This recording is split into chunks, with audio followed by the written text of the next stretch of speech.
की पहली ही रात में मस्ती करूंगी मैं तो सखियों के साथ में। और 2024 की पहली ही रात में मस्ती करूंगी मैं तो सखियों के साथ में। कि आज जम के करेंगे खुराफाती, नया साल में लड़की देहाती, देसी दारू से करेगी पार्टी, लड़के जो आएंगे खाएंगे लाठी। अरे देसी दारू से होगा रे पार्टी। चिकन मटन अपने हाथे बनाऊंगी, होके के धुएं से चल्ला उड़ाऊंगी, हल्ला करूंगी रहूंगी न मौन, मर्जी की मालिक हूँ रोकेगा कौन बे। Happy new year.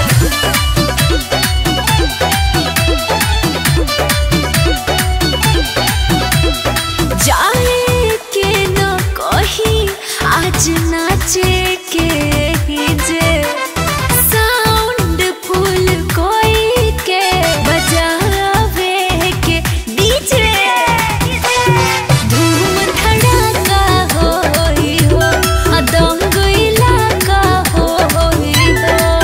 मेरा है ही मिजाज थोड़ा खाटी,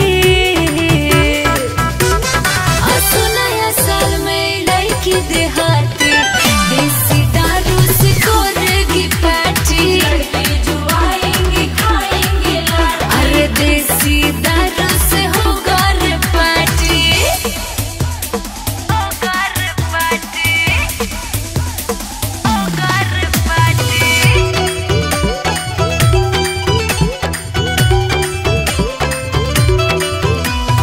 न्यू ईयर नया का तरीका से मनी, महफिल में रील हमर गाना पबानी, तहिले सब कर झुमका हो लगा है सब ही ठुमका हो, कि हुई डांस उड़ा के धुर माटी।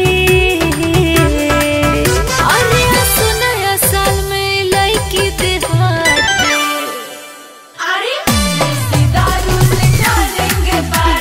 लड़के जो आएंगे खाएंगे लाठी। अरे देसी दारू से होगा रे पार्टी।